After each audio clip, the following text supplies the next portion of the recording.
أعوذ بالله من الشيطان الرجيم. بسم الله الرحمن الرحيم.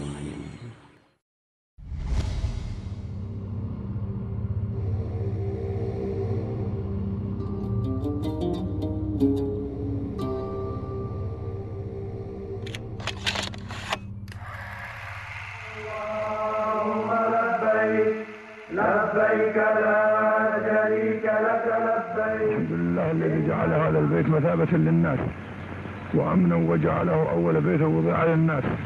قال تعالى أن أول بيت وضع للناس الذي ببكة مباركا وهدى للعالمين.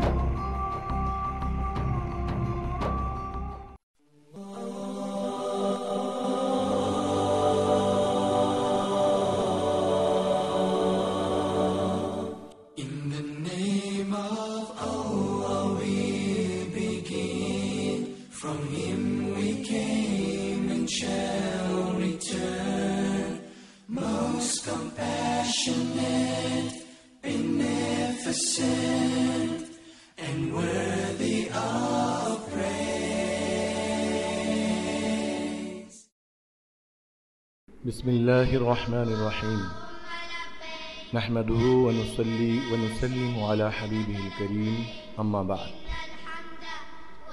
হজ ইসলামের অন্যতম রকম অর্থব্যয় ও দৈহিক প্রচেষ্টার সমন্বিত ইবাদত এই হজ শুধুমাত্র সামর্থ্যবান মুসলমানদের জীবনে একবার ফরজ। এদেশের মুসলিম নরনারী অর্থনৈতিক অসচ্ছলতার পাশাপাশি শারীরিকভাবেও বিশ্বের অন্যান্য দেশের হাজিদের তুলনায় নিঃসন্দেহে দুর্বল। বাংলাদেশ থেকে ৭,০০০ কিলোমিটার দূরের দেশ সৌদি আরবের দীর্ঘ পথ পাড়ি দিয়ে ক্লান্তিময় সফর শেষে খুব কম সময়ের ভেতর হজের খুঁটিনাটি সব কিছু নির্ভুলভাবে সম্পন্ন করে আসা কষ্টসাধ্য ব্যাপারই বটে। অধিকন্তু এদেশের হজ পালনকারী অনেক মানুষ হজের আনুষ্ঠানিকতা ও রীতিনীতি সম্পর্কে বেশ অনভিজ্ঞ।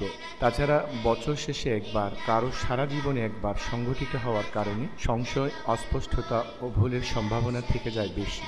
এই সব কিছু মাথায় রেখে বাংলাদেশি মুসলিম ভাইবোনদের নির্বিঘ্ন ও নিরাপদ ভ্রমণ সহ নির্ভুলভাবে হজ্জে বাইতুল্লাহ ও জিয়ারতে মুস্তাফা সাল্লাল্লাহু আলাইহি ওয়াসাল্লাম সম্পন্ন করার মহান লক্ষ্যে আন্তরিক সেবার অঙ্গীকার নিয়ে প্রায় ২২ বছর ধরে হজ ব্যবস্থাপনার যাবতীয় দায়িত্ব কাঁধে তুলে নিয়েছে দেশের বৃহত্তম ও বিশ্বস্ত কাফেলা শাহ আমানত হজ কাফেলা ট্রাভেলস এন্ড ট্যুরস। বিশাল ব্যয় সাপেক্ষ আপনার সাধনার সময়ে কাজটি সামান্য ত্রুটির কারণে যেন নষ্ট না হয়, তার জন্য সতর্কতা অবলম্বনের লক্ষ্যে এই কাফেলার রয়েছে হজ বিষয়ক বিশেষজ্ঞ টিম বা একদল বিজ্ঞ অভিজ্ঞ ওলামায়ে কেরাম, যারা সার্বক্ষণিক আপনার হজের মাসালা বিষয়ক সহায়তা দিতে আপনারই পাশে থাকবেন। সার্বিক ব্যবস্থাপনায় রয়েছেন কাফেলার ব্যবস্থাপনা পরিচালক আলহাজ মাওলানা মোহাম্মদ ইয়াসিন। পরিচালক হিসাবে যারা এই কাফেলায় সার্বক্ষণিক সেবায় নিয়োজিত তারা হচ্ছেন আলহাজ মোহাম্মদ মহিউদ্দিন, আলহাজ মোহাম্মদ সাইফুদ্দিন, আলহাজ মোহাম্মদ শাহজালাল। এই কাফেলার পৃষ্ঠপোষকতায় রয়েছেন জনাব আলহাজ কামাল উদ্দিন চৌধুরী, সাবেক কাউন্সিলর, চট্টগ্রাম সিটি কর্পোরেশন। সর্বোপরি সার্বিক তত্ত্বাবধানে নিয়োজিত প্রবীণতম আলেমে দ্বীন, দীর্ঘ ৩ যুগের বেশি সফল অভিজ্ঞতা সম্পন্ন আমিরুল হুজ্জাজ হজরত আল্লামা আলহাজ মাওলানা সালেহ জহুর ওয়াজিদি সাহেব। সেবার ধারাবাহিকতায় নতুন মাত্রা ভিডিও চিত্রের সাহায্যে হজের ব্যবহারিক প্রশিক্ষণ, সচিত্র প্রতিবেদন, নজারায়ে কাফেলা। হজ যাত্রীদের জন্য কাফেলার পক্ষ থেকে প্রশিক্ষণ কর্মশালার ব্যবস্থা করা হয়। দেশে থাকতেই নির্ধারিত তারিখে আপনি প্রশিক্ষণে অংশগ্রহণ করুন এবং হজের বিভিন্ন দিক, খুঁটিনাটি মাসাইল এবং আরও যা যা আপনার জানা প্রয়োজন সব কিছু সেখানে আলোচনা করা হয় এবং সরাসরি কাফেলা কর্তৃপক্ষের সাথে মত বিনিময় করে আপনার প্রাথমিক প্রস্তুতিমূলক সব কিছু জেনে নিন এবং তাদের সহায়তা গ্রহণ করুন। হজে যাবার আগে প্রস্তুতি সেরে নিতে হয়। ইমাম নববী রহমতুল্লাহ আলাইহি আল ইসা নামক গ্রন্থে হজের প্রাক্কালে হাজিদের জন্য করণীয় যে বিষয়গুলো উল্লেখ করেছেন তা হচ্ছে ইস্তেখারার নামাজ আদায় করে হজের সংকল্প করে নিন, যাবতীয় গুনাহ থেকে আল্লাহর নিকট তওবা করুন, হজের প্রয়োজনীয় মাসাইল জেনে নিন। মানুষের সাথে লেনদেন ও কর্জ যদি থাকে পরিশোধ করে নিন। মা বাবা থাকলে হজে যাওয়ার আগে তাদের অনুমতি নেওয়া উত্তম। হজের পাথেয় বস্তুগুলো যেন অবশ্যই হালাল হয় সেদিকে দৃষ্টি রাখুন। প্রয়োজনীয় টাকা পয়সা পর্যাপ্ত পরিমাণ আপনার সাথে রাখুন। আল্লাহুম্মা সাল্লি আলা সাইয়্যিদিনা ওয়া মাওলানা মুহাম্মাদিন ওয়া আলা আলিহি ওয়া আসহাবিহি ওয়া সাল্লাম। আল্লাহুম্মা সাল্লি আলা সাইয়্যিদিনা ওয়া মাওলানা মুহাম্মাদিন ওয়া আলা আলিহি ওয়া আসহাবিহি ওয়া সাল্লাম। বিশ্ব নবীর আগমনে জগৎ হলো উজালা। বিশ্ব নবীর আগমনে জগৎ হলো উজালা। মধুর নামটি জপন কর ওহে মুমিনেরা।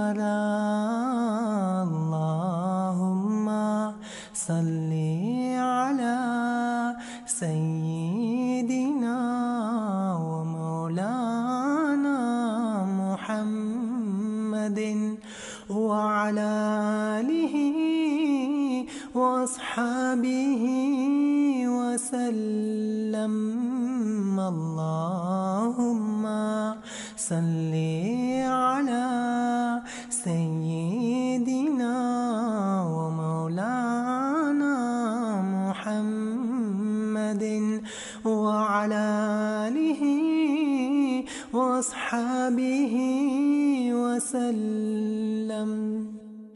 অজ্ঞতারি অন্ধকারে ছিল যখন এই দোড়া। অজ্ঞতারি অন্ধকারে ছিল যখন এই দোড়া। আসলেন তখন নিয়ে কোরআন নূর নবীজি মুস্তাফা। আল্লাহুম্মা সাল্লি আলা সাইয়্যিদিনা ওয়া মাওলানা মুহাম্মাদিন ওয়া আলা আলিহি ওয়া আসহাবিহি ওয়া সাল্লাম। আল্লাহুম্মা সাল্লি আলা সাইয়্যিদিনা ওয়া মাওলানা মুহাম্মাদিন ওয়া আলা আলিহি ওয়া আসহাবিহি ওয়া সাল্লাম। মক্কা ও মদিনাবাসী তারা কত ভাগ্যবান। মক্কা ও মদিনাবাসী তারা কত ভাগ্যবান। নূর নবীজির রূপ দেখিয়া যারা হলো মুসলমান। আল্লাহ। যাত্রার আগেই আপনার কাগজপত্র, পাসপোর্ট, টিকিট সবকিছু ঠিকমতো আছে কিনা দেখে নিন। আপনি যদি সরাসরি মক্কা শরীফ গমন করেন তাহলে বিমানে ওঠার আগেই আপনাকে এহরাম নিতে হবে। এহরাম পরার নিয়ম কানুন পরবর্তীতে জানানো হচ্ছে, যা ইতিমধ্যে আপনি প্রশিক্ষণ থেকেও বাস্তব জ্ঞান অর্জন করেছেন। যদি আপনি মদিনা পাকের যাত্রী হয়ে থাকেন, অর্থাৎ বাংলাদেশ থেকে জেদ্দা হয়ে আপনি মদিনা শরীফে যাবেন, তাহলে আপাতত এহরামের প্রয়োজন নেই। মদিনা শরীফের কার্যক্রম শেষ করে মক্কার দিকে যাত্রা করার মাঝেই মিকাত পড়বে জুলহুলাইফা, মসজিদে মিকাত। এখান থেকে আপনি এহরাম নেবেন। প্লেনে ওঠার আগেই ইমিগ্রেশনের কাজকর্ম ধৈর্যের সাথে সম্পন্ন করুন। ইমিগ্রেশন শেষে অত্যন্ত শৃঙ্খলার সাথে লাইনে দাঁড়িয়ে আপনি বিমানে আরোহণ করুন। আরোহণকালে আল্লাহকে স্মরণ করুন। মনে মনে পড়তে পারেন, বিসমিল্লাহি মাজরেহা ওয়া মুরসাহা ইন্না রাব্বি লাগফুরুর রহিম।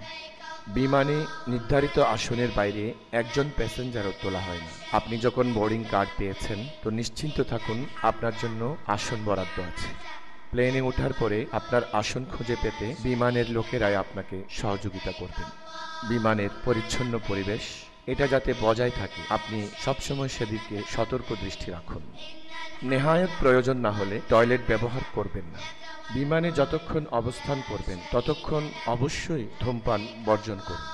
দোয়া দরুদ যা জানা আছে পড়তে থাকুন এবং পবিত্র মক্কা-ই মুআজ্জামা এবং মদিনা-ই মুনাওয়ারার কথা স্মরণ করুন।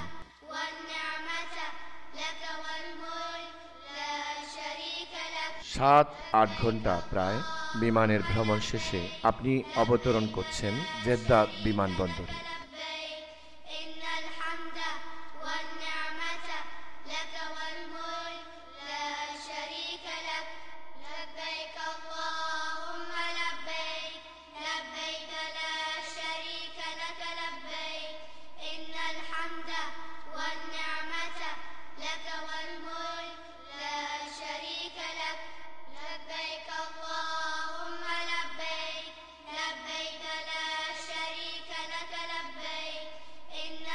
এয়ারপোর্টের কাজ সারা হলে বিমানের টিকিট গ্রুপ লিডারকে বা কাফেলার কাউকে জমা দিন।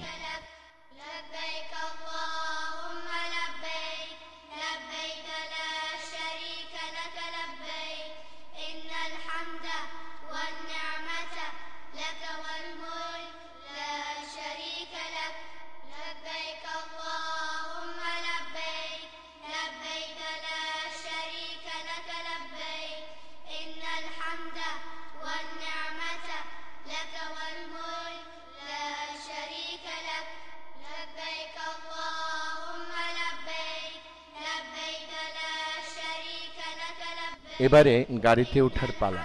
আপনারা মদিনা শরীফের যাত্রী। মদিনা শরীফের গাড়ি দেখে উঠে পড়ুন। প্রতিটি গাড়িতে 45 জনের আসন আছে। আপনার ব্যাগ আপনি যে গাড়িতে উঠছেন সে গাড়িতেই যেন থাকে লক্ষ্য রাখুন। গাড়ি আপনাকে ক্রমশ মদিনায়ে পাকের দিকে নিয়ে যাচ্ছে। মদিনা শরীফের কাছাকাছি আসতেই বিভিন্ন পথে চেকপোস্টগুলো আছে, ওখানে কাগজপত্র গাড়ির লোকেরা আপনার কাছ থেকে সংগ্রহ করে নির্ধারিত লোকের মাধ্যমে চেক করানো হবে। মদিনা পাকের কাছে আসতেই অত্যন্ত সতর্কতা অবলম্বন করুন। পবিত্র মদিনায়ে মুনাওয়ারায় আপনি এখন উপস্থিত হচ্ছেন। মদিনায়ে মুনাওয়ারার কাছাকাছি আসতে শহরে প্রবেশের আগে দোয়া পড়তে পারেন। রব্বি আদখিলনি মুদখালা সিদকিন ওয়া আখরিজনি মুখরাজা সিদকিন ওয়াজআল লি মিন লাদুনকা সুলতানান নাসীরা। মদিনায়ে তৈয়বায় পৌঁছে গাড়ি যখন থামবে তাড়াহুড়ো না করে ধৈর্যের সাথে শৃঙ্খলার সাথে গাড়ি থেকে নামুন। মালপত্র আপনার রুমে পৌঁছেছে কিনা নিশ্চিন্ত হন। আইডেন্টিটি কার্ডের পেছনে আপনার হোটেলের রুম নাম্বার, টেলিফোন নাম্বার সবকিছু লেখা আছে। আপনি নিজে দেখে অথবা কাফেলার কারো সহায়তা নিয়ে আপনি প্রথমে আপনার নির্ধারিত রুমে আসন গ্রহণ করুন। মালামাল গুছিয়ে রেখে কাফেলার নির্দেশের অপেক্ষায় থাকুন। কাফেলা আপনাদেরকে জানাবে আপনারা পরবর্তীতে কি করছেন। নামাজের সময়কে সামনে নিয়ে মসজিদে নববী শরীফে আসুন। এই মসজিদে নববী শরীফের অভ্যন্তরে প্রিয় নবী হযরত সাল্লাল্লাহু আলাইহি ওয়াসাল্লামের রওজায়ে পাক। এখানে প্রধানত দুটি কাজ। প্রথমেই প্রিয় নবী সাল্লাল্লাহু আলাইহি ওয়াসাল্লামের খিদমতে হাজির হয়ে নবীকে সালাম জানানো এবং জিয়ারত করা। এরপর যে কয়দিন আছেন আপনি 40 ওয়াক্ত নামাজ পড়ার সুযোগ পাচ্ছেন মসজিদে নববী শরীফে। এই মসজিদে নববী শরীফের এক রাকাতের ফজিলত 50,000 রাকাতের সমান। কাজেই মসজিদে নববী শরীফে নামাজ পড়তে ভুল করবেন না। রওজায়ে রাসূলের হাজিরি এবং জিয়ারতে মুস্তাফা প্রধান কাজ এই মসজিদে নববী শরীফে এবং মদিনায়ে পাকে। আপনি সেই পবিত্র স্থানে যাচ্ছেন যেখানে প্রাণ প্রিয় নবী করিম সাল্লাল্লাহু আলাইহি ওয়াসাল্লাম আমরা গুনাহগার উম্মতের দিকে চেয়ে আছেন। ভয় ভীতি ও প্রেম প্রীতি নিয়ে আদবের সাথে দরুদ সালাম জিকির আজকারে রত থাকবেন। এই পবিত্র ভূমিতে প্রায় নবী রাসূল, মুকাররবিন, ফেরেশতাগণ, শুহাদায়ে কেরাম, সাহাবায়ে কেরাম, তাবিঈন, বিশেষ করে আহলে বাইতে রাসূল সহ হযরত জিবরিল আলাইহিস সালাতু ওয়াস সালামের কতবার পদার্পণ হয়েছে তার কোনো হিসাব নেই। এই মদিনা শরীফের মাটিকেই তো বলা হয়েছে খাকে শিফা। মদিনা শরীফে অবস্থানকালে 5 ওয়াক্ত নামাজ তাহাজ্জুদ সহ মসজিদে নববী শরীফে আদায় করতে চেষ্টা করুন। রাসূল পাক সাল্লাল্লাহু আলাইহি ওয়াসাল্লামের জিয়ারতের জন্য মসজিদ কর্তৃপক্ষের পক্ষ থেকে নির্ধারিত জায়গা রাখা হয়েছে। সেই গলিটার নাম বাবুস সালাম। বাবুস সালাম হয়ে আপনি প্রবেশ করছেন। রাসূল পাক সাল্লাল্লাহু আলাইহি ওয়াসাল্লামের শিয়র থেকে আপনার যাত্রা শুরু হচ্ছে। ক্রমশ আমার নবীর কদমের দিকে আপনি অগ্রসর হবেন। গম্বদে খদরা শরীফের নিচে সোনালী জালির বেষ্টনীতে 2 প্রিয় সাহাবী নিয়ে আমার প্রিয় নবী আরাম করছেন। সেই রাউজায়ে রাসূল, এই রাউজা শরীফের পবিত্র মাটি, যার সাথে প্রিয় নবীর শরীর মোবারক সম্পৃক্ত হয়ে আছে। পৃথিবীর সব উলামায়ে কেরাম একমত যে এই মাটি আরশে মুআল্লার চাইতেও শ্রেষ্ঠতম। রাসূল পাক সাল্লাল্লাহু আলাইহি ওয়াসাল্লামের জালি পাক, সোনালী জালি দেখে বুঝে যাবেন আপনি প্রিয় নবীর একেবারে সান্নিধ্যে উপস্থিত হয়েছেন। আল্লাহর প্রিয় হাবিব সাল্লাল্লাহু আলাইহি ওয়াসাল্লাম ইরশাদ করেছেন, মান যারা কবরি ওয়াজাবাত লাহু শাফাআতি, যে আমার জিয়ারত করবে আমার সুপারিশ তার জন্য অবধারিত হয়ে যাবে। প্রিয় নবী আরো ইরশাদ করেছেন, মান যারানি বাদা ওয়াফাতি ফাকান্নামা যারানি ফি হায়াতি, অর্থাৎ যে ব্যক্তি আমার ওয়াফাতের পরে আমার জিয়ারত করল সে যেন আমার জীবদ্দশায় আমার সাক্ষাৎ করল। সোনালী জালি দেখে আপনি প্রিয় নবীকে সালাম দিতে থাকুন। আসসালাতু ওয়াসসালামু আলাইকা ইয়া সাইয়্যিদি ইয়া রাসূলুল্লাহ, আসসালাতু ওয়াসসালামু আলাইকা ইয়া সাইয়্যিদি ইয়া নবিয়াল্লাহ, আসসালাতু ওয়াসসালামু আলাইকা ইয়া সাইয়্যিদি ইয়া হাবিবাল্লাহ, আসসালাতু ওয়াসসালামু আলাইকা ইয়া নবিয়্যির রাহমা, আসসালাতু ওয়াসসালামু আলাইকা ইয়া সাইয়্যিদাল মুরসালিন, الصلاة والسلام عليك يا قائد الغر المحجلين، الصلاة والسلام عليك يا رحمة للعالمين، وعلى آلك وأصحابك يا شفيع المذنبين।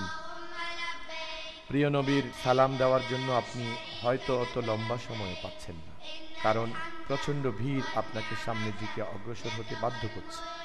রাসূল পাক সাল্লাল্লাহু আলাইহি ওয়াসাল্লামের শিয়র থেকে একটু অগ্রসর হলেই খলিফায়ে রাসূল হযরতে আবু বকর সিদ্দিক আকবর রাদিয়াল্লাহু তাআলা আনহুর রওজা পাক। প্রিয় নবীর ঘনিষ্ঠতম এই সাহাবীকে সালাম দিন। আসসালামু আলাইকা ইয়া খলিফাতা রাসূলিল্লাহ, আসসালাতু ওয়াসসালামু আলাইকা ইয়া রফিকাল গার, আসসালাতু ওয়াসসালামু আলাইকা ইয়া আবা বকরিন সিদ্দিক রাদিয়াল্লাহু তাআলা। আরেকটু সামনে অগ্রসর হলেই হযরতে ফারুক আজম ওমর ইবনুল খাত্তাব রাদিয়াল্লাহু তাআলা ইসলামের দ্বিতীয় খলিফা রওজা পাক, তাকেই সালাম দিন।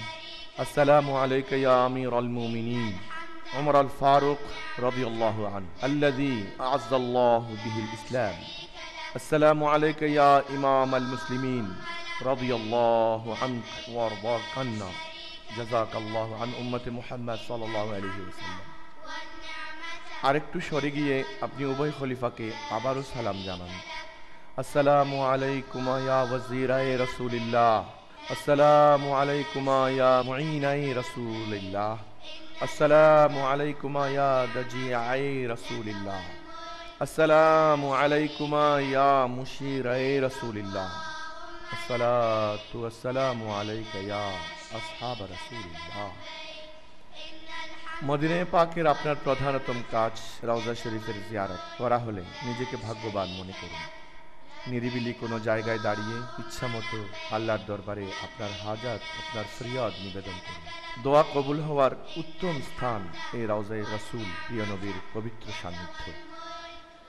মসজিদে নববী শরীফের অভ্যন্তরে এক টুকরো জায়গাকে বলা হয় রাউযাতুম মির রিয়াযিল জান্নাহ। সাধারণ মুসলমানেরা জান্নাতের টুকরা বলে সেটাকে স্মরণ করুন। এটা হচ্ছে রওজায়ে রাসূলের শিয়রের দিকে লক্ষ্য করলে দেখবেন মেহরাবে রাসূল, যেখানে দাঁড়িয়ে আমার প্রিয় নবী হযরত মুহাম্মদ সাল্লাল্লাহু আলাইহি ওয়াসাল্লাম নামাজ পড়াতেন।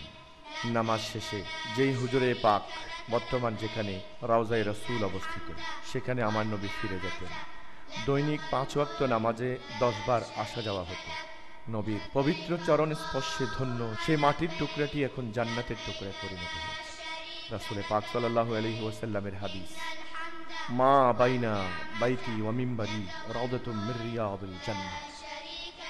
আমার হুজরা শরীফ এবং মিম্বর শরীফের মাঝখানের জায়গা জান্নাতের বাগান সমূহ থেকে একটি টুকরো।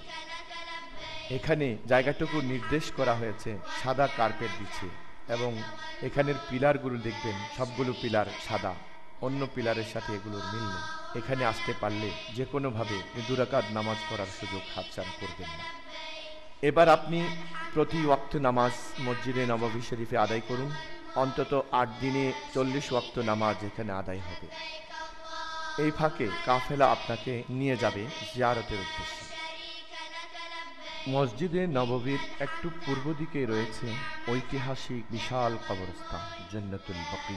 এখানে হযরত হালিমা রাদিয়াল্লাহু তাআলা আনহা, আমার নবীর দুধমা, হযরত উসমান রাদিয়াল্লাহু তাআলা আনহু, হযরত ফাতেমা রাদিয়াল্লাহু তাআলা আনহা, হযরত রুকাইয়া, হযরত উম্মে কুলসুম, হযরত আব্বাস, হযরত আয়েশা সিদ্দিকা রাদিয়াল্লাহু তাআলা আনহুম এবং হুজুর পাক সাল্লাল্লাহু আলাইহি ওয়াসাল্লাম এর আরো 8 জন বিবি উম্মাহাতুল মুমিনিন, হযরত হাসান, হযরত জাইনুল আবেদিন রাদিয়াল্লাহু তাআলা আনহুম সহ 10 সহস্রেরও অধিক সাহাবায়ে কেরামের মাজার, লক্ষ লক্ষ শহীদান, তাবেঈন, তবে তাবেঈন, সিদ্দিকুন, সালেহিনদের মাজার এখানেই অবস্থিত।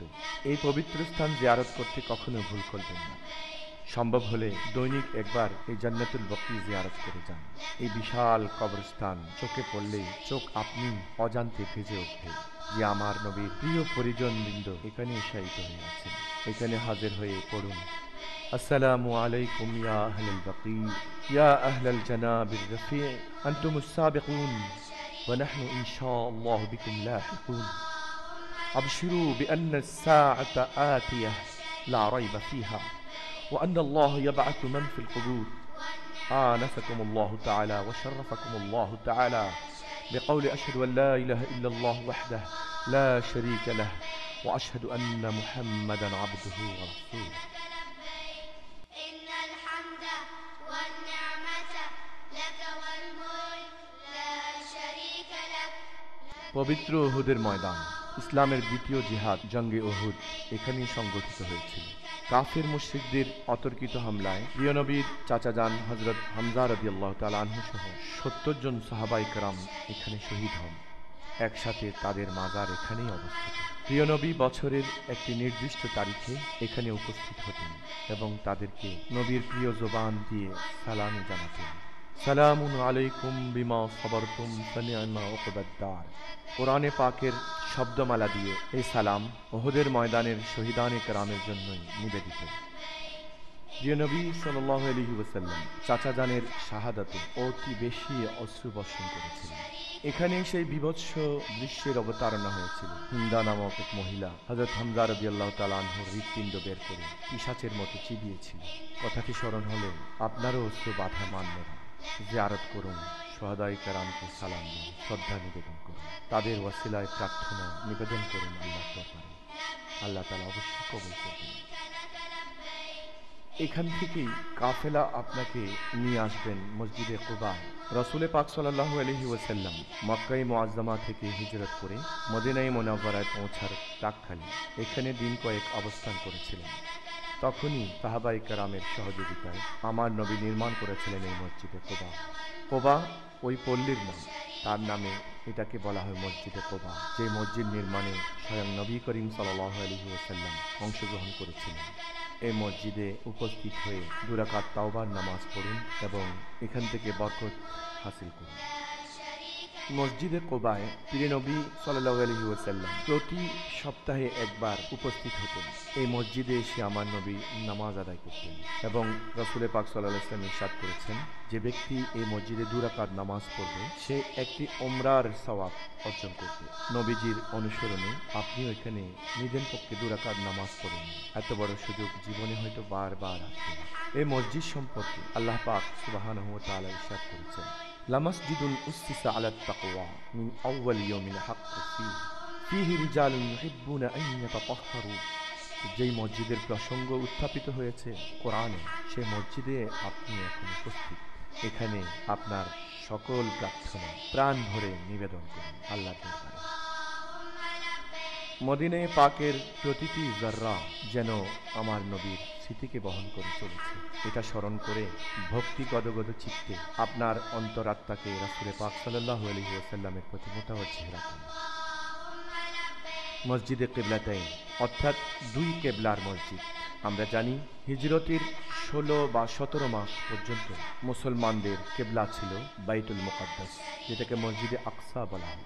প্রিয় নবী সাল্লাল্লাহু আলাইহি ওয়াসাল্লাম মনে মনে আশা করেছিলেন মসজিদে হারাম যদি মুসলমানদের কিবলা হতো, যেই ভাবা আল্লাহ তাআলা তা অনুমোদন দিয়ে দিলেন। এর প্রেক্ষিতে আয়াত নাজিল হয়েছে, যেটাকে তাহবিলে কিবলার আয়াত বলা হয়। আল্লাহ তাআলা ইরশাদ করছেন, قد نرى تقلب وجهك في السماء فلنولينك قبلة ترضاها। এই অংশে আল্লাহ তাআলা বলছেন, মেহবুব আমি অবশ্যই আপনাকে সেই কেবলার দিকে ফিরাই দেব যে কেবলার উপরে আপনি সন্তুষ্ট আছেন। তখন সাহাবায়ে কেরাম এই মসজিদে নামাজরত ছিলেন। এখানেই নামাজের হালতে ওই নির্দেশনা আসে, তাই তারা নামাজের হালতেই কেবলা পরিবর্তন করে নেন। এজন্য এই একই মসজিদে দুটো কেবলা দেখা যায়, পৃথিবীর আর কোনো মসজিদে আপনি তা দেখবেন না। এজন্য এটার নামকরণ হয়েছে মসজিদে কিবলাতাইন, দুই কেবলার মসজিদ।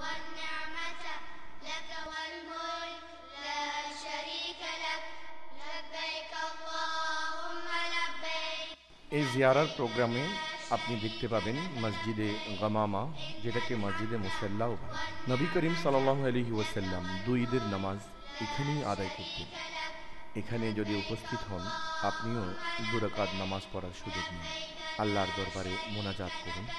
এছাড়া হযরত আবু আইয়ুব আনসারী রাদিয়াল্লাহু তাআলা আনহু, হযরত ওসমান রাদিয়াল্লাহু তাআলা আনহুর বাড়িও এখান থেকে দেখা যায়। কাফেলার পক্ষ থেকে যে নির্ধারিত সময়ের জন্য জিয়ারার প্রোগ্রাম, আপনার তৃষ্ণা হয়তো আরো বাড়িয়ে দেবে।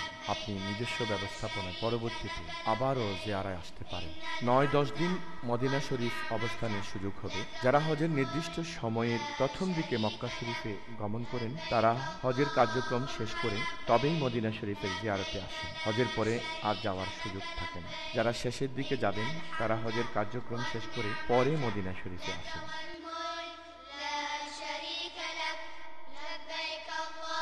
মদিনা শরীফের অবস্থানের পর্ব শেষে এবার আপনি যাত্রা করবেন মক্কায়ে মুআজ্জামার দিকে।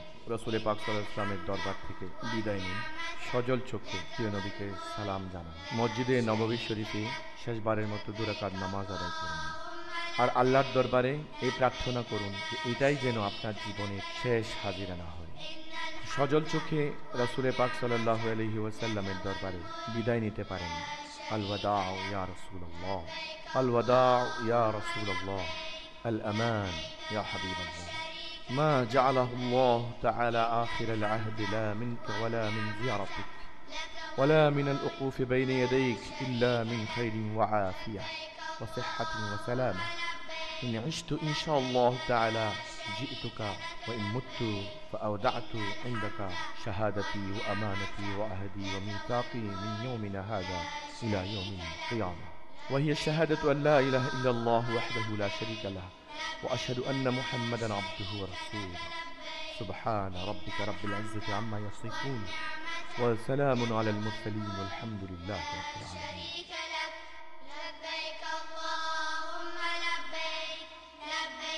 মদিনায়ে মুনাওয়ারা থেকে মক্কায়ে মুআজ্জামার পথে কিছু দূর গিয়েই আপনারা থামবেন মসজিদে মিকাত যুলহুলাইফা শরীফ।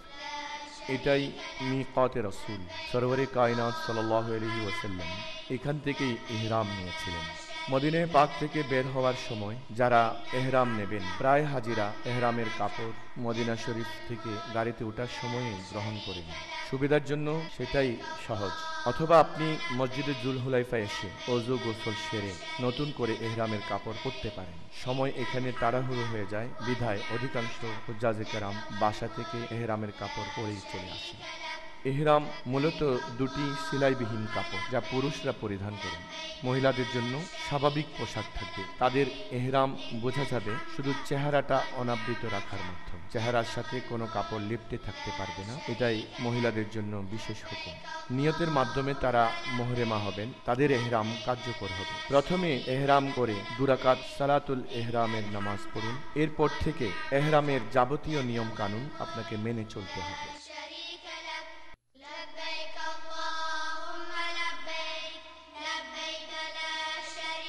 এহরাম কার্যকর হওয়ার পর থেকে শরীয়তের পক্ষ থেকে অনেক কাজ নিষিদ্ধ করা হয়, যেমন চুল দাড়ি কাটা, নখ কাটা, সুগন্ধি ব্যবহার করা, শিকার করা, শিকারীকে সহযোগিতা করা, হেরমের এলাকার গাছপালা পাতা ছেঁড়া বা ডাল ভাঙা, পুরনো টাকা পয়সা তুলে নেওয়া, মাথা টুপি কাপড় রাখা নিষিদ্ধ, গায়ে গেঞ্জি বা কোনো অন্তর্বাস আন্ডারওয়্যার মোজা ওগুলো পরা যাবে না, জুতো পরা যাবে না, 2 ফিতার স্যান্ডেল পরা যেতে পারে, বেল্ট ব্যবহার করা যাবে, ঘড়ি আংটি চশমা এগুলো ব্যবহারে নিষিদ্ধতা নেই।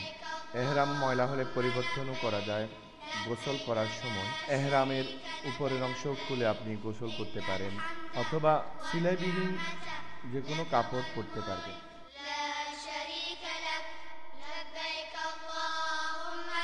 মক্কা শরীফে প্রবেশ করার পরে গাড়ি থেকে নামার সময় তাড়াহুড়ো করবেন না। কাফেলার লোকদের সহযোগিতায় আপনি প্রথমে আপনার রুম নাম্বার এবং আপনার নির্ধারিত আসনটা খুঁজে নিন। মালপত্র গুছিয়ে রেখে এবার ওমরা সেরে নেওয়ার পালা। সেটা নির্ভর করবে সময়ের উপর।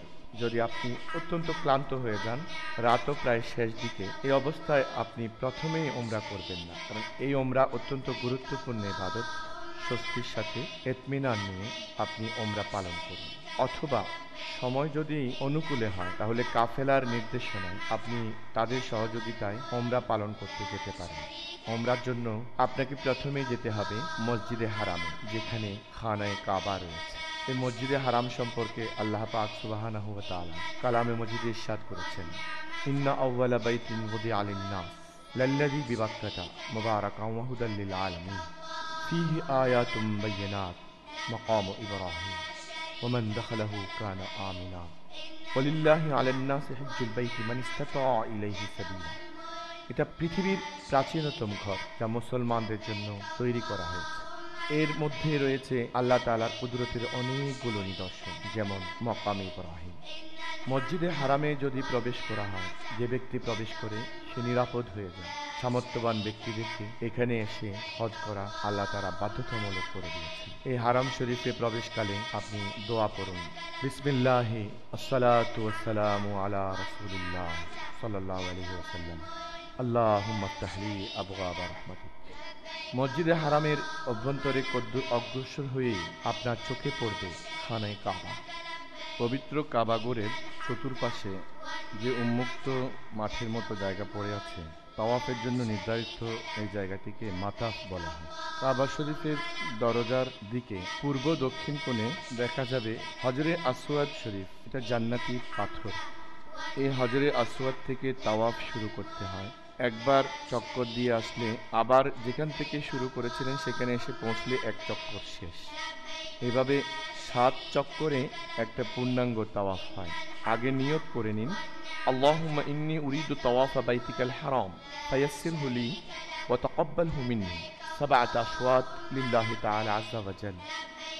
সুন্নাত হচ্ছে হজরে আসওয়াদ শরীফ চুমু দিয়ে আরম্ভ করা। প্রথমে নিয়ত করে হজরে আসওয়াদ বরাবর দাঁড়িয়ে আপনি কাঁধ বরাবর উপরের দিকে হাত তুলবেন। এখান থেকে তালবিয়া পাঠ বন্ধ করে নেবেন। হজরে আসওয়াদ শরীফ থেকে আরম্ভ করে যেতে যেতে জানা থাকলে দোয়া পড়ুন। হজরে আসওয়াদ চুমু দেওয়া সম্ভব না হলে ইস্তিলাম করতে হয়, অর্থাৎ হাতের ইশারায় চুম্বন। হাতের তালু হজরে আসওয়াদ দিকে ফিরাইয়ে উপরের দিকে তুলে আবার আপনি 2 হাতে চুমু দিন। প্রথম 3 চক্করে রমল করতে হয়। রমলের সময় ইত্তিবা, অর্থাৎ এহরামের চাদরটুকু ডান হাতের নিচ দিয়ে ডান বাহুটাকে উন্মুক্ত রেখে বাম কাঁধের উপর দিকে ফেলে দেওয়া, এই নিয়মটাকে ইত্তিবা বলা হয়। রমল ওই তাওয়াফে করবেন যে তাওয়াফের পরে আপনি সাই করবেন। যে তাওয়াফের পরে সাই নেই সে তাওয়াফের মধ্যে রমল নেই। রমল হচ্ছে বাহু হেলিয়ে বীরের মতো বুক ফুলিয়ে হাঁটা, 2 হাত ভালোভাবে নেড়ে। সম্ভব না হলে ইশারায় রমল করে করে সুন্নত আদায় করে যেতে পারেন। রুকনে ইয়ামানি থেকে হজরে আসওয়াদ শরীফ পর্যন্ত আস্তে আস্তে প্রত্যেক হাজি এ দোয়া পড়েন, রব্বানা আতিনা ফিদ দুনিয়া হাসানাতাও ওয়া ফিল আখিরাতি হাসানা ওয়া কিনা আযাবান নার ওয়া আদখিলনাল জান্নাতা মা'আল আবরার বিরহমাতিকা ইয়া আজিজ ইয়া গফফার ইয়া রাব্বাল আলামিন। যেইমাত্র আপনি হজরে আসওয়াদ শরীফ বরাবর, অর্থাৎ যেখান থেকে প্রথম চক্কর শুরু করেছিলেন সেখানে এসে পৌঁছার সাথে সাথে এক চক্কর শেষ। মনে রাখুন, এভাবে 7 চক্কর শেষ হলে আপনি তাওয়াফ শেষ করেছেন। প্রতিবারে হজরে আসওয়াদ শরীফ দেখলে বিসমিল্লাহ আল্লাহু আকবার বলে 2 হাত উপরের দিকে তুলে ইশারায় হজরে আসওয়াদ শরীফকে চুমু দিয়ে আপনি অগ্রসর হতে থাকুন। প্রতিটি চক্করের জন্য নির্ধারিত দোয়া গাইডের মধ্যে লিখে দেওয়া আছে, রাহনুমাতেও আছে, আপনি দেখে দেখেও পড়তে পারেন, অথবা নিশ্চিতভাবে যদি শুনেন কারো মুখে মুখেও পড়তে পারেন। জানা না থাকলে দোয়া না পড়লেও আপনার তাওয়াফ আদায় হয়ে যাবে, কারণ তাওয়াফ হচ্ছে প্রদক্ষিণ করা। আপনি 7 বার কাবা শরীফের চতুর্দিকে ঘুরে আসলে এক তাওয়াফ। তাওয়াফ শেষ হলে আপনি প্রথমে 2 রাকাত তাওয়াফের নামাজ পড়ুন। এই নামাজের নাম ওয়াজিবুত তাওয়াফ। মাকামে ইব্রাহিমকে সামনে নিয়ে এই নামাজ পড়তে হয়। কোরআনে পাকে এসছে ওয়াত্তাখিযু মিন মাকামি ইব্রাহিম মুসাল্লা। মাকামে ইব্রাহিমকে সামনে নিয়ে 2 রাকাত ওয়াজিবুত তাওয়াফ নামাজ শেষে আপনি প্রাণ ভরে দোয়া করুন। এবারে আপনার তাওয়াফের কাজ শেষ। তাওয়াফ শেষ করে, তাওয়াফের নামাজ শেষ করে আপনি জমজমের কাছে আসুন। এই জমজম এখানে রাসূল পাক সাল্লাল্লাহু আলাইহি ওয়াসাল্লামের কলব মোবারক চুবানো হয়েছিল। হযরত ইসমাইল আলাইহিসসালাতু ওয়াসসালামের পদাঘাতে সৃষ্টি হয়েছিল কুদরতের এই নহর। এই পানি পান করার সময় দোয়া করুন, আল্লাহুম্মা ইন্নী আসআলুকা ইলমান নাফিআ ওয়া রিজকান ওয়াসিআ ওয়া শিফাআম মিন কুল্লি দাই। সাই হচ্ছে সাফা এবং মারওয়া, এই 2 পাহাড়ের মধ্যবর্তী স্থানে দ্রুত চলা। সাফা থেকে এই সাই শুরু করতে হয়, মারওয়া পর্যন্ত পৌঁছলে 1 চক্কর বলে ধরা হয়। সাফা থেকে মারওয়া, মারওয়া থেকে সাফা, এভাবে সাফা থেকে শুরু হয়ে মারওয়াতে গিয়ে 7ম চক্কর শেষ হয়। প্রথমে সাফা পাহাড়ে যেখান থেকে সাই শুরু হয় সেখানে স্থান চিহ্নিত আছে, আপনি দেখে ওখান থেকে শুরু করুন। সাফা পাহাড়ের দিকে উঠুন। সাফা পাহাড় কাবা শরীফের দক্ষিণ পূর্ব দিকে। এই পাহাড়ে উঠে বাইতুল্লাহ শরীফের দিকে মুখ করে ইস্তেগফার, দরুদ শরীফ, জিকির, আজকার, তাকবীর, তাহলিল পড়ুন। 2 হাত কাবা শরীফকে অভিবাদন জানানোর মতো উপরের দিকে তুলে কমপক্ষে 3 বার বলুন, আল্লাহু আকবার, আল্লাহু আকবার, আল্লাহু আকবার। লা ইলাহা ইল্লাল্লাহু ওয়াহদাহু লা শারীকা লাহ, লাহুল মুলকু ওয়া লাহুল হামদ, ইউহয়ী ওয়া ইউমীত, বিয়াদিহিল খায়র, ওয়া হুয়া আলা কুল্লি শাইইন কাদির। এবারে মারওয়ার দিকে অগ্রসর হতে থাকুন। মারওয়ার দিকে চলতে চলতে আপনি দেখবেন মাঝপথে 2 জায়গায় সবুজ বাতি জ্বলে আছে। উভয় দিকে সবুজ বাতির মধ্যখানে আপনি একটু দৌড়ে চলুন।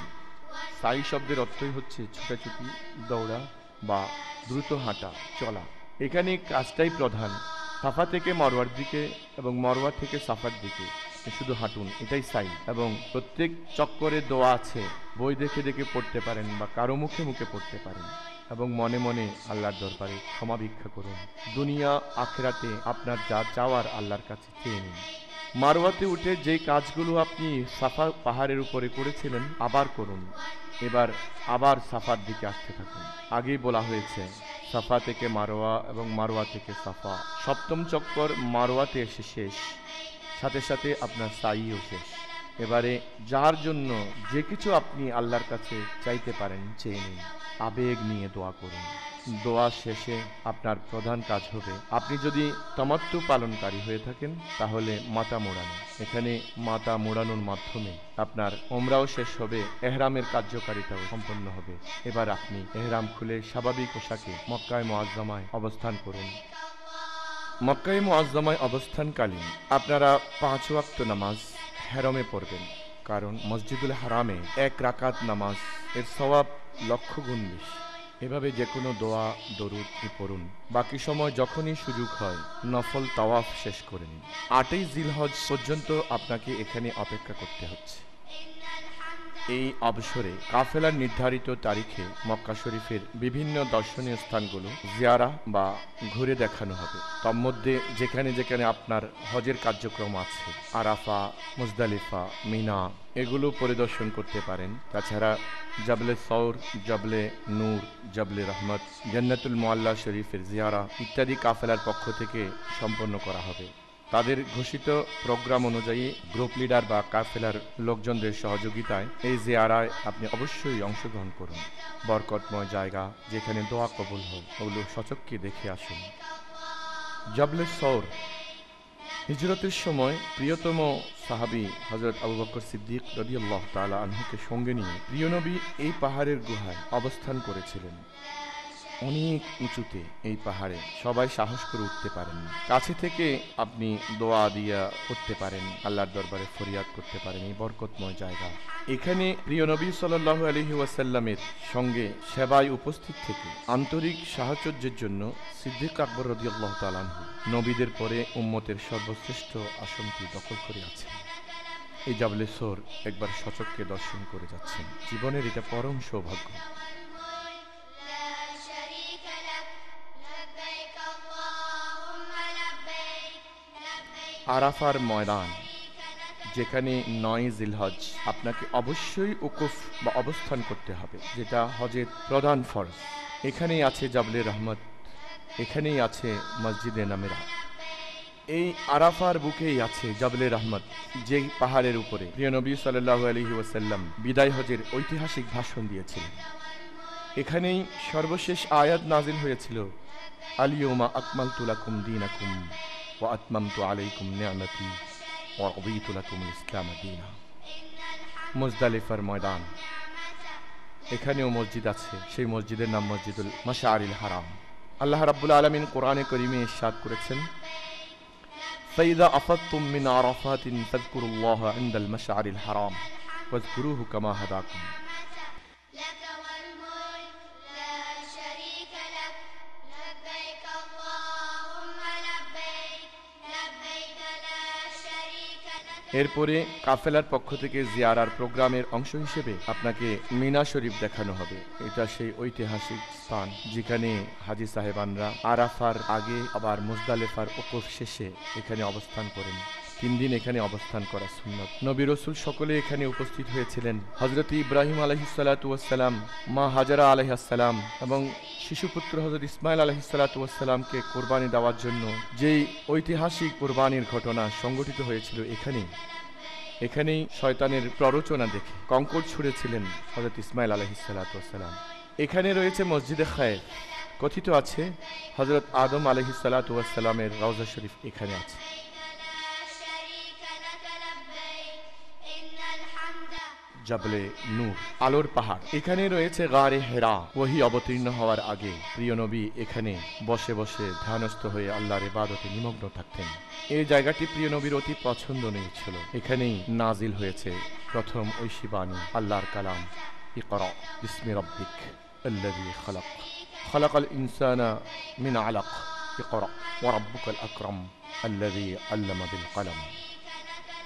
জিয়ারা শেষে আপনারা আবার নিজ হোটেলে এসে অবস্থান করবেন। সময় মতো মসজিদে হারামে নামাজ আদায় করবেন, তাওয়াফ করবেন, তিলাওয়াত করবেন, তওবার নামাজ, কাজার নামাজ যত সম্ভব আদায় করবেন। হজের মূল কার্যক্রম 8 জিলহজ থেকে শুরু হবে।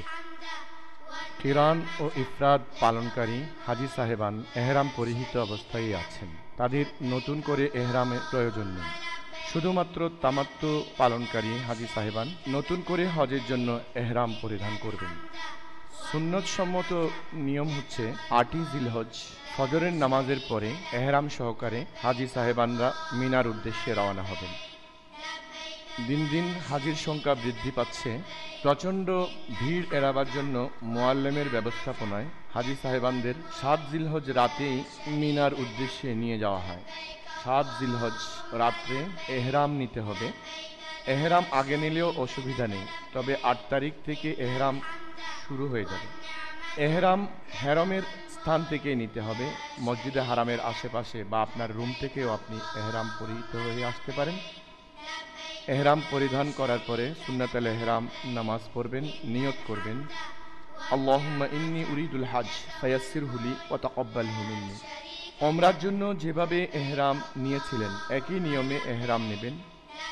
সুন্নাতুল এহরাম নামাজ শেষ করার পরে বার কয়েক দরুদ শরীফ পড়ে মহিলারা চুপে চুপে এবং পুরুষরা বড় আওয়াজে তালবিয়া পড়ে নেবেন, কমপক্ষে 3 বার। লব্বাইক আল্লাহুম্মা লব্বাইক লব্বাইক লা শারীকা লাক লব্বাইক ইন্নাল হামদা ওয়ান নি'মাতা লাকা ওয়াল মুলক লা শারীকা লাক। এই মুহূর্ত থেকে আপনার এহরাম কার্যকর হয়েছে। এহরামের সব আহকাম এখন আপনার জন্য প্রযোজ্য। সব নিষিদ্ধতাকে বর্জন করতে হবে, যা যা করণীয় সাবধানতার সাথে তা করতে হবে। মুআল্লিমের গাড়িতে আপনাদেরকে মিনায় নিয়ে যাওয়া হবে। এহরাম পরিহিত অবস্থায় সতর্ক থাকবেন যেন কোনো অবস্থাতেই কারো সাথে ঝগড়া বিবাদ না হয়। কোরআনে করিমে কঠোর ভাষায় আল্লাহ পাক তা নিষিদ্ধ করেছেন।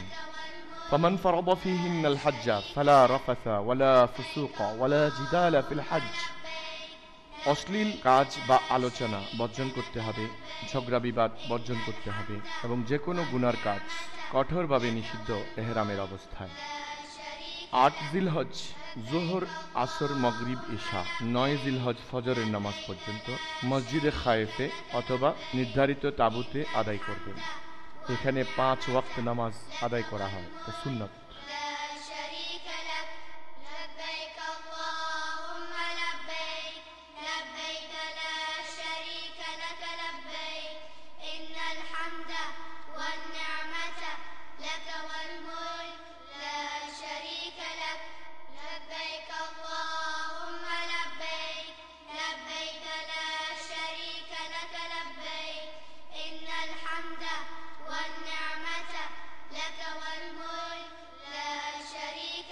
এহরাম নেওয়ার পর থেকে যদ্দূর সম্ভব তালবিয়া পড়তে থাকেন। মিনার 5 ওয়াক্ত নামাজ শেষে আবার মুআল্লিমের ব্যবস্থাপনায় আপনাকে নিয়ে যাওয়া হবে হজের মূল কাজ, প্রধান ফরজ আরাফায় অবস্থানের জন্য ময়দানে আরাফাতে। 9 জিলহজকে সূর্যাস্ত পর্যন্ত এই সময়ের মধ্যে আরাফার ময়দানে ওকুফ করা ফরজ। এখানেই হযরত আদম আলাইহিসসালাতু ওয়াসসালাম, মা হাওয়া আলাইহিসসালাম একত্রিত হয়েছিলেন, আল্লাহর দরবারে কান্নাকাটি করেছিলেন। আদমের সন্তান যারাই এখানে আসবেন তারাই এখানে আল্লাহর দরবারে কান্নাকাটি করে আদমের সেই সুন্নতকে আবার জাগ্রত করেন। এখানেই মানুষ নিষ্পাপ হয়ে যায়। আল্লাহর হাবিব ইরশাদ করেছেন, মান হাজ্জাল বাইতা ওয়ালাম ইয়ারফাস ওয়ালাম ইয়াফসুক রাজা কায়াউমিন ওয়ালাদাতহু উম্মুহ। অর্থাৎ যে হজ করলো এবং হজের সাথে কোনো গুনার কাজ মিশ্রিত করলো না, সে আপন ঘরে ওরকম নিষ্পাপ অবস্থায় ফিরে যায় যেমনটি তার মা তাকে জন্ম দিয়েছিলেন। অর্থাৎ নবজাতক নিষ্পাপ শিশুর মতো গুনাহ থেকে পবিত্র হয়ে হাজী সাহেবানরা এখান থেকে ফিরে যান। দোয়া, দরুদ, জিকির, আজকার, নামাজ যদ্দূর পারেন এখানে পড়তে থাকুন। 9 জিলহজ ফজরের নামাজ থেকে 13 জিলহজ আসর নামাজ পর্যন্ত প্রত্যেক ফরজ নামাজের পর নিদেন পক্ষে 3 বার তাকবীরে তাশরিক পড়াটা ওয়াজিব। মহিলারা চুপে চুপে পড়বেন। তাকবীরে তাশরিক হচ্ছে আল্লাহু আকবার, আল্লাহু আকবার, লা ইলাহা ইল্লাল্লাহু, আল্লাহু আকবার, আল্লাহু আকবার, ওয়ালিল্লাহিল হামদ।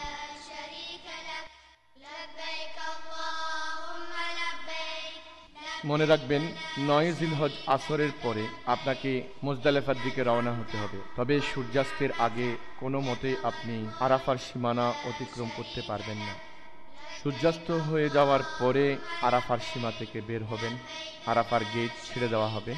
মাগরিবের নামাজ এখানে পড়া যাবে না, কারণ এই দিন মাগরিবের নামাজের সময় হবে যখনই আপনি মুজদালিফায় গিয়ে উপস্থিত হবেন তখন।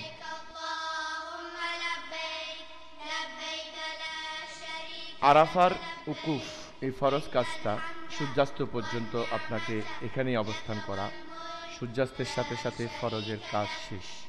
এবার আপনি রওনা হবেন মুজদালিফার উদ্দেশ্যে। মুআল্লিমের নম্বর দেখে গাড়িতে উঠতে পারেন বা কাফেলার লোকদের সহযোগিতা নিতে পারেন।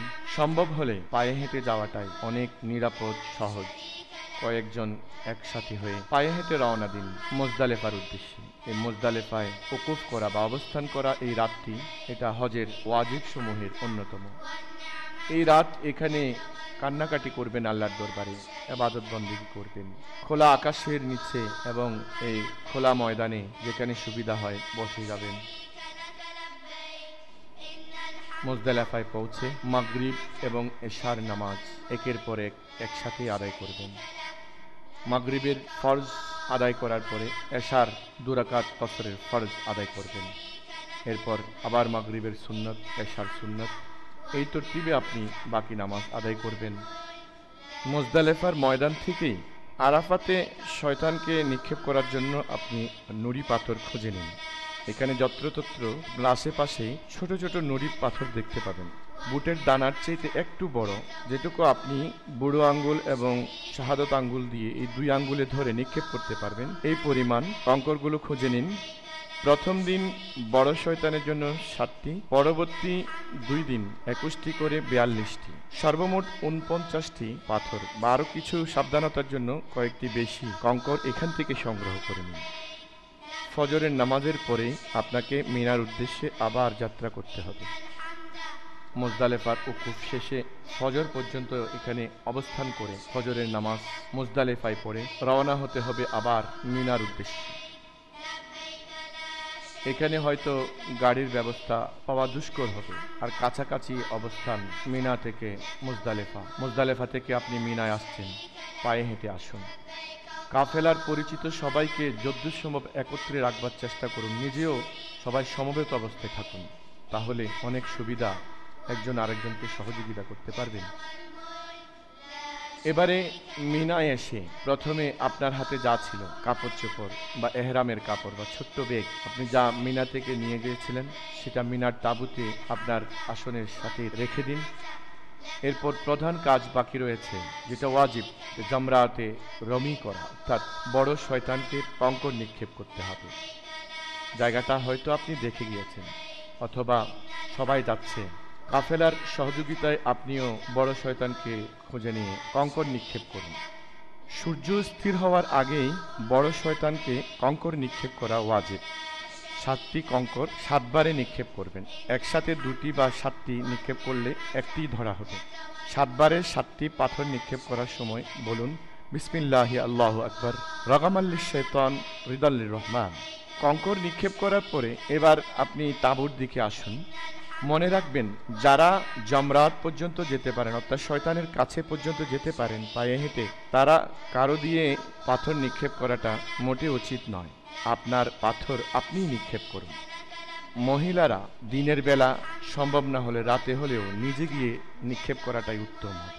আর যারা অতিবৃদ্ধ অথবা অসুস্থ জামরাত পর্যন্ত যেতে পাচ্ছেন না, তারা প্রতিনিধিত্ব গ্রহণ করতে পারেন, আপনার পরিবর্তে কাউকে দিয়ে নিক্ষেপ করিয়ে নিতে পারেন। এই পাথর বা কঙ্কর নিক্ষেপ করাকে শরীয়তের পরিভাষায় রমি বলা হয়, যেটা হজের অন্যতম ওয়াজিব। তাঁবুয় আসার পরে আপনি আরেকটা ওয়াজিব কাজ করে নেবেন, যেটা তামাত্তু বা কেরানের জন্য দম্মে তামাত্তু দম্মে কেরান ওয়াজিব, এটা কোরবানি। প্রতিজনের জন্য কোরবানির ওই নিয়মেই প্রযোজ্য হয় যা আমরা আমাদের দেশে কোরবানি করতে অনুসরণ করে থাকি। উটের ক্ষেত্রে 7 জন অংশগ্রহণ করতে পারেন, গরুতেও 7 অংশ হতে পারে, ছাগল, দুম্বা, ভেড়া ইত্যাদিতে একটিতে একজনের অংশই কোরবানি হয়। কোরবানি হয়ে যাওয়াটা নিশ্চিত হলে আপনি মাথা মোড়ানো শেষ করুন, চুল কামিয়ে, যেটাকে আরবিতে হলক বলা হয়, হলকটাই শরীয়তে উত্তম, এটাতে সওয়াব বেশি হয়, অথবা চুল ছাঁটিয়েও নিতে পারেন। মহিলারা 1 ইঞ্চি পরিমাণ চুলের মাথা থেকে কেটে ফেলবেন। সবগুলো চুল একত্রিত করে ধরে এমনভাবে কাটবেন যেন সবগুলো চুল থেকে 1 ইঞ্চি পরিমাণ কাটা হয়। হলকের পরে হজের আপাত কার্যক্রম শেষ, যা এহরাম নিয়ে করতে হয়, সে কাজগুলো শেষ করে আপনি এবার এহরাম মুক্ত হলেন। কাজ রয়ে গেল আজকের দিনের জন্য তাওয়াফে জিয়ারা বা ফরজ তাওয়াফ। ওটা মিনা থেকে মক্কায়ে মুআজ্জমায় খানায়ে কাবার ওখানে গিয়ে আদায় করতে হয়। এই তাওয়াফ 10, 11, 12 তারিখ পর্যন্ত আদায় করা যায়। হজের এহরাম নেওয়ার সময় যারা একবার নফল তাওয়াফ করে সাথে সাথে সাই করে নিয়েছেন, তাদের জন্য 10 তারিখের পরে আর সাই করার প্রয়োজন নেই, অর্থাৎ হজের সাইটুকুকে অগ্রিম করে নেওয়া যায়। তবে এটা হচ্ছে জায়েজ প্রক্রিয়া। উত্তম হচ্ছে 10 বা 12 তারিখ পর্যন্ত যখন আপনি তাওয়াফে জিয়ারা করবেন, তাওয়াফে জিয়ারার পরেই সাই করাটা উত্তম। 10 তারিখ যদি আপনি বেশি ক্লান্তি বোধ করেন বা কোনো মতেই মিনা থেকে মক্কা শরীফ আসতে পারেননি বা প্রচণ্ড ভিড়ের কারণে আজকে আদায় করা সম্ভব হচ্ছে না মনে করেন, তাহলে 11, 12 তারিখও আপনি আদায় করতে পারেন। তবে মনে রাখতে হবে 10 তারিখ আদায় করাটাই উত্তম। যারা 10 তারিখ তাওয়াফে জিয়ারা করবেন, আপনারা কাফেরার লোকজনদের পরামর্শ নিয়ে পছন্দসই সময় বেছে নিয়ে মক্কায়ে মুআজ্জমায় গিয়ে স্বাভাবিক পোশাকে 7টা চক্কর দিয়ে তাওয়াফে জিয়ারা সম্পন্ন করতে পারেন। এরপরে আপনি আপনার রুমে কিছুক্ষণ বিশ্রাম নিতে পারেন। তবে মনে রাখতে হবে যে বাকি 2টি রাতও আপনাকে মিনায় অবস্থান করতে হবে, এটা সুন্নতে মুআক্কাদা। মিনায় অবস্থানের সময় আপনার শুধু কাজ হবে 11 তারিখ অর্থাৎ 11ই জিলহজ বড়, মেছো এবং ছোট 3 শয়তানকে পর্যায়ক্রমে রমি করে আসা অর্থাৎ কঙ্কর নিক্ষেপ করা। প্রতিটি শয়তানকে 7টি করে মোট 21টি। সূর্য হেলে গেলে এটার সময় হয় 11 ও 12 জিলহজ। সূর্য পশ্চিম দিকে হেলে যাওয়ার পর 3 শয়তানকে 7টি করে 21টি পাথর নিক্ষেপ করা ওয়াজিব। প্রায় হাজি সাহেবান 12 তারিখ সন্ধ্যার আগেই মক্কা শরীফ চলে আসেন। এখানে 13 তারিখ পর্যন্ত আর কোনো কাজ নেই। 14 তারিখ থেকে যে কয়দিন আপনি অবস্থান করবেন আপনি 1টি বা 2টি করে অতিরিক্ত নফল ওমরা পালন করতে পারেন। জীবিত বা মৃত আত্মীয় স্বজনের পক্ষেও এহরাম নিয়ে এই ওমরাগুলো পালন করা যায়। তাতে ওই ওমরার সওয়াব যার পক্ষ থেকে এহরাম নিলেন ওনার আমলনামায় লিখিত হবে। তবে আপনিও এই ওমরা পালনের সওয়াব থেকে অবশ্যই বঞ্চিত হবেন না। এবার মক্কায়ে মুআজ্জামায় অবস্থান করুন। নফল ওমরা, নফল তাওয়াফ যতদূর সম্ভব হয় পালন করুন। মক্কা শরীফের বাইরে থেকে আগত হাজিদের জন্য অতিরিক্ত একটা ওয়াজিব কাজ রয়েছে, সেটা হচ্ছে তাওয়াফে বিদা অর্থাৎ বিদায়ী তাওয়াফ। কাফেলার পক্ষ থেকে ফেরার দিনক্ষণ ঠিক করা হলে তার আগেই তাওয়াফে বিদাটা সেরে নিন। আগের নিয়মে শুধু 7 চক্কর খানায়ে কাবার চারপাশে প্রদক্ষিণ করাটাই তাওয়াফ। নিয়ত করতে হবে যে আমি এটা বিদায়ী তাওয়াফ পালন করছি। বিদায়ী তাওয়াফ শেষে এখন ফেরার পালা। কাফেলা আপনাকে যাত্রার সময়, স্থান সবকিছু জানিয়ে দেবে। সেই অনুযায়ী আপনারা দেশে ফেরার জন্য যাত্রা করুন। আপনার জন্য নির্ধারিত গাড়িতে আসন গ্রহণ করুন এবং লক্ষ্য রাখুন আপনার মালামাল আপনারই গাড়িতে উঠল কিনা। মালামাল নেওয়ার সময় অবশ্যই মনে রাখবেন বিমানে জমজমের পানি ছাড়া আপনি সর্বাধিক 30 কেজি মালামাল বিনা খরচে বহন করতে পারবেন। অতিরিক্ত মালামালের জন্য আপনাকে এয়ারলাইন্স নির্ধারিত ওজন চার্জ কেজি প্রতি 45 রিয়াল প্রদান করতে হবে। তাই অতিরিক্ত মালামাল বহন সম্পর্কে সচেতন থাকুন। বিমানের ফেরার তারিখ আপনার কোনো অসুবিধার জন্য পরিবর্তন করতে অনুরোধ করবেন না, কারণ ফ্লাইট শিডিউলের তারিখ পরিবর্তন করা অনুরোধ করা বিড়ম্বনা ছাড়া আর কিছুই নয়। আল্লাহ পাক আপনার হজের কার্যক্রম কবুল করুন। আল্লাহুম্মা জাআল লানা হাজ্জাম মাবরুরা ওয়া সা'য়াম মাশকুরা ওয়া যামবাম মাগফুরা ওয়া তিজারাতান লান তাবুর ইয়া আলিমা মা ফিস সুদূর আখরিজনা ইয়া আল্লাহু মিনাজ যুলুমাত।